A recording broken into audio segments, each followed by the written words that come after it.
आज हम लोग डिस्कस करेंगे भारतीय इतिहास का जो बौद्ध धर्म के बारे में हम लोग डिस्कस करेंगे। पिछले वीडियो में हम लोग 1 से 50 तक का प्रश्न देख लिए थे और इस वीडियो में जो बचा हुआ 50 प्रश्न है इसको हम लोग डिस्कस करेंगे। यह काफी महत्वपूर्ण टॉपिक है प्राचीन इतिहास का बौद्ध धर्म और अक्सर इससे क्वेश्चन पूछे जाते हैं, तो आप इस वीडियो को लास्ट तक जरूर देखिएगा क्योंकि सभी क्वेश्चन आपके लिए काफी महत्वपूर्ण होने वाली है और इन सभी क्वेश्चन को एग्जाम्स में आने की संभावनाएं ज्यादा है। तो स्टार्ट करते हैं हम लोग। अब 51 नंबर क्वेश्चन है, 8 गुना पथ की अवधारणा निम्न का विषय बनाती है। तो सही उत्तर है धर्म चक्र परिवर्तन सूत्र का नियम यह बनाती है। यह जो है धर्म चक्र परिवर्तन सूत्र का विषय बनाती है। 8 गुना पथ। अगला है बौद्ध धर्म में भिक्षुनी के रूप में महिलाओं के प्रवेश की अनुमति गौतम बुद्ध द्वारा दी गई थी। तो इसका सही उत्तर है वैशाली में महात्मा बुद्ध जो थे वह भिक्षुनी के रूप में महिलाओं के प्रवेश की अनुमति प्रदान की थी। अगला है क्रिप्टो बौद्ध किसे कहा जाता है। तो सही उत्तर है आदि शंकराचार्य को मुख्य रूप से क्रिप्टो बुद्ध कहते हैं। अगला है त्रिपिटक क्या है। त्रिपिटक जो है वह बुद्ध के उपदेशों का यह एक संग्रह है जिसे मुख्य रूप से त्रिपिटक के रूप में जाना जाता है। और यह जो त्रिपिटक है इसे 3 भागों में विभाजित किया गया है। पहला है विनय पिटक, पहला है विनय पिटक, दूसरा है सुत्त पिटक, सुत्त पिटक और तीसरा जो है अभिधम्म पिटक, अभिधम्म पिटक। यह जो त्रिपिटक है इसे 3 भागों में बांटा गया है, विनय पिटक, सूत पिटक और अभिधम्म पिटक। यह जो है बुद्ध के उपदेशों का संग्रह है। अगला है त्रिपिटक दुनिया की पवित्र पुस्तकें हैं। तो जो त्रिपिटक है वह बौद्ध धर्म की दुनिया की यह पवित्र पुस्तकें हैं। अगला है निम्नलिखित में से किस बौद्ध ग्रंथ में मठवासी जीवन के नियम हैं। तो सही उत्तर है विनय पिटक में बौद्ध ग्रंथ जो है इसमें मठवासी जीवन के नियम हैं। तो सही उत्तर इसका है विनय पिटक। अगला है निम्नलिखित में से किस बौद्ध साहित्य में नैतिकता और सिद्धांत के मामलों पर बुद्ध के उपदेश शामिल हैं। तो सही उत्तर है सूत पिटक में नैतिकता और सिद्धांत के मामलों पर यह बुद्ध का जो उपदेश है इसमें शामिल है। अगला है यम का बौद्ध पिटक से संबंधित है। तो यम का जो है वह अभिधम्म बौद्ध पिटक से संबंधित है। यह जो यम का है वह अभिधम्म पिटक है, इससे संबंधित है। अगला जो क्वेश्चन है अशोकाराम मठ कहाँ स्थित है। तो सही उत्तर होगा इसका पाटलिपुत्र में अशोकाराम मठ स्थित है। अगला है बिहार में स्थित विश्व में सबसे ऊंचा विश्व शांति स्तूप कहाँ स्थित है। तो सही उत्तर है राजगीर में विश्व शांति स्तूप स्थित है। यह विश्व का सबसे ऊंचा शांति स्तूप है जो कि राजगीर बिहार में स्थित है। अगला है बोधगया में 80 फीट की विशालकाय बुद्ध प्रतिमा का निर्माण किसके द्वारा किया गया था। तो सही उत्तर है जापानियों के द्वारा और जापान सरकार के द्वारा बोधगया में 80 फीट की है विशालकाय बुद्ध प्रतिमा है, इसका निर्माण जापानियों के द्वारा किया गया था। अगला है स्तूप शब्द का पहली बार उपयोग कहाँ किया गया है। तो सही उत्तर है इसका ऋग्वेद में स्तूप शब्द का उपयोग पहली बार किया गया है। अगला है स्तूप स्थल जो भगवान बुद्ध के जीवन की किसी भी घटना से जुड़ा नहीं है वह कौन सा है। तो सही उत्तर है सांची। सांची जो स्तूप है वह भगवान बुद्ध के जीवन की किसी भी घटना से यह जुड़ा नहीं है। अगला है यह सांची स्तूप के विश्व प्रसिद्ध पर्यटन स्थल का प्राचीन नाम भी है। तो सही उत्तर है काक नाम जो है वह सांची जो प्रसिद्ध पर्यटन स्थल है जो कि मध्य प्रदेश में स्थित है, इसका प्राचीन नाम है काक नाम। अगला है विश्व अस्थिर है और क्षणिक है, निम्नलिखित में से किससे संबंधित है। तो सही उत्तर है बौद्ध धर्म से संबंधित है, विश्व अस्थिर और क्षणिक है। यह जो वाक्य है वह बौद्ध धर्म से संबंधित है। अगला है नव बौद्ध धर्म की वकालत किसने की थी। तो डॉक्टर वी.आर. अम्बेडकर जो थे वह नव बौद्ध धर्म की वकालत की थी। अगला है निम्नलिखित में से किसे लाइट ऑफ एशिया के रूप में भी जाना जाता है? तो सही उत्तर है गौतम बुद्ध को लाइट ऑफ एशिया के रूप में भी जाना जाता है।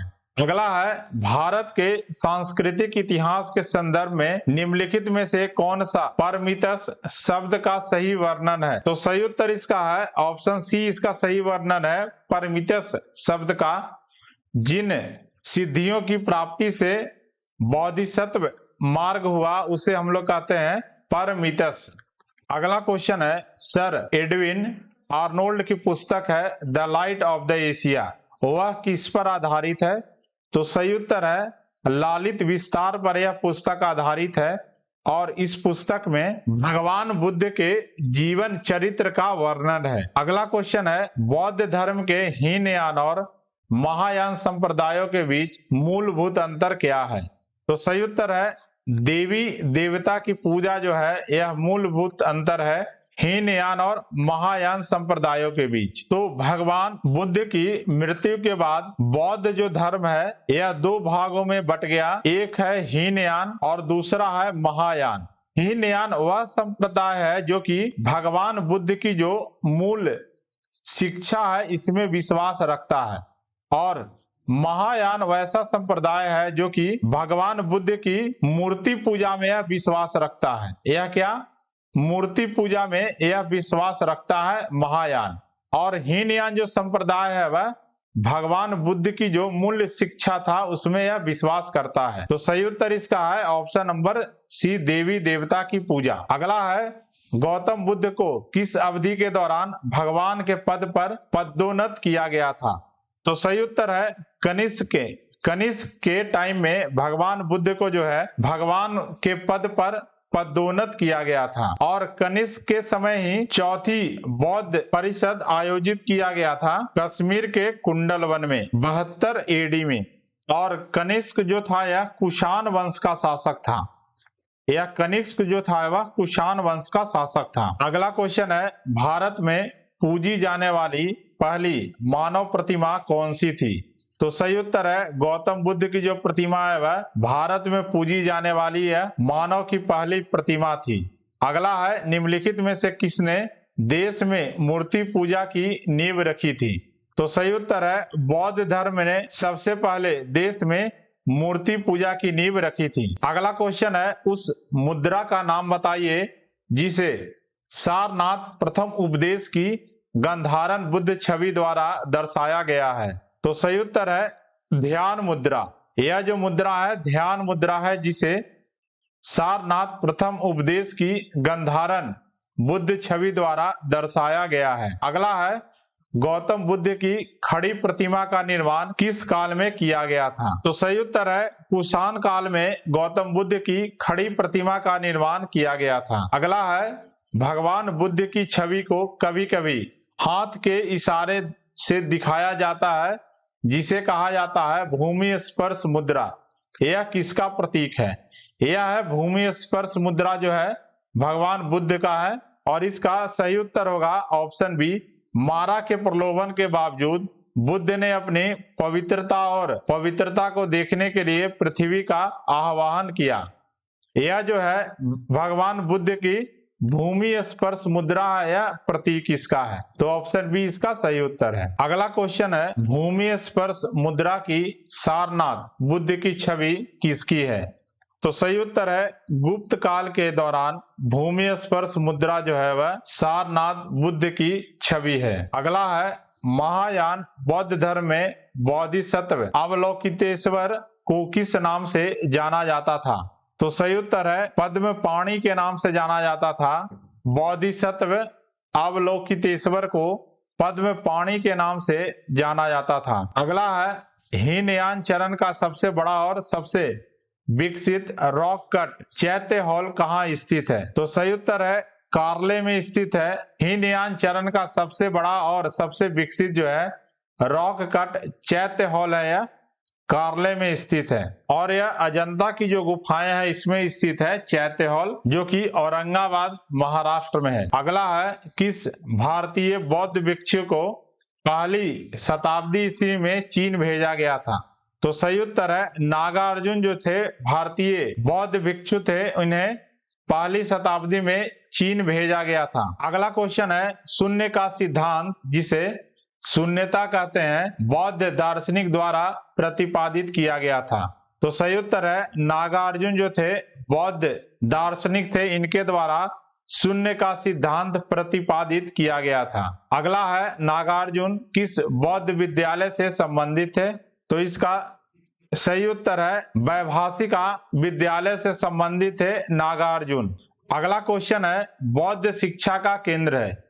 सही उत्तर है विक्रमशिला जो है वह बौद्ध शिक्षा का केंद्र था प्राचीन समय में। अगला है निम्नलिखित शासकों में से किसने बौद्ध धर्म के विस्तार में योगदान नहीं दिया?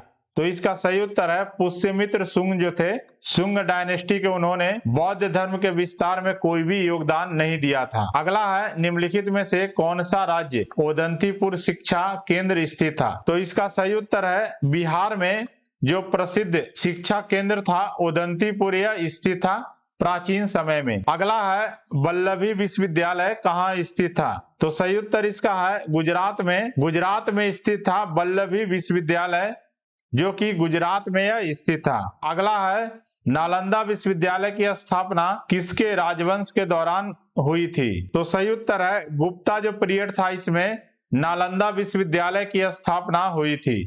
अगला है नालंदा विश्वविद्यालय के संस्थापक कौन थे? तो सही उत्तर है कुमार गुप्त जो थे वह नालंदा विश्वविद्यालय के संस्थापक थे। अगला है नालंदा विश्वविद्यालय विश्व में प्रसिद्ध क्यों था? तो सही उत्तर है बौद्ध धार्मिक दर्शन के लिए नालंदा विश्वविद्यालय जो था वह विश्व में प्रसिद्ध था।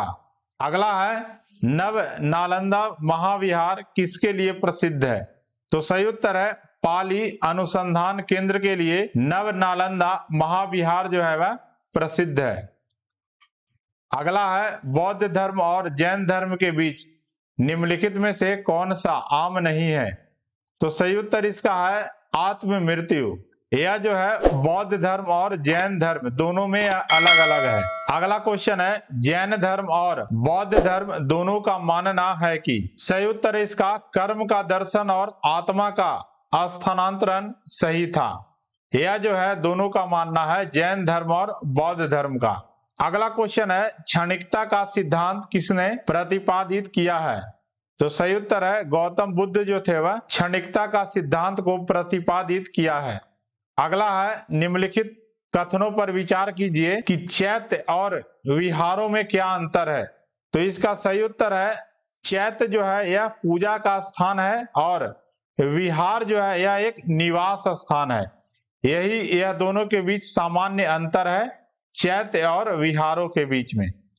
अगला है सल्तनत काल के दौरान बौद्ध धर्म का कौन सा रूप प्रमुख था? तो सही उत्तर है वज्रयान जो था वह सल्तनत काल के दौरान बौद्ध धर्म का वज्रयान जो रूप था यह प्रमुख था। अगला है भारतीय इतिहास के संदर्भ में निम्नलिखित में से कौन भविष्य के बुद्ध है जो अभी तक दुनिया को बचाने के लिए नहीं आए हैं? तो सही उत्तर है इसका मैत्रेय। मैत्रेय जो है भगवान बुद्ध का यह भविष्य का अवतार है जो कि अभी तक दुनिया को बचाने के लिए नहीं आए हैं। अगला क्वेश्चन है निम्नलिखित में से कौन सा कथन सही है? तो इसमें सही कथन जो है ऑप्शन नंबर ए है अजंता गुफाएं बाघोरा नदी की खाई में स्थित है। तो सही उत्तर इसका ऑप्शन ए है अजंता गुफाएं बाघोरा नदी की खाई में स्थित है और जितने भी ऑप्शन है सब गलत हैं। अगला है प्रसिद्ध सांची स्तूप किस राज्य में स्थित है? तो सही उत्तर है मध्य प्रदेश में स्थित है प्रसिद्ध सांची स्तूप। अगला है प्रसिद्ध नालंदा विश्वविद्यालय किसके द्वारा नष्ट किया गया था? तो सही उत्तर है बख्तियार खिलजी के द्वारा नालंदा विश्वविद्यालय था इसे नष्ट किया गया था। अगला है द्वितीय बौद्ध परिषद के अध्यक्ष कौन थे? तो सही उत्तर है सब्बकामी जो थे वह द्वितीय बौद्ध परिषद के अध्यक्ष थे। तो यह कुछ महत्वपूर्ण जो बौद्ध धर्म से संबंधित 100 प्रश्न थे उसको हम लोग इस दोनों वीडियो के माध्यम से डिस्कस किए हैं। आई होप आपको कंटेंट अच्छा लगा होगा।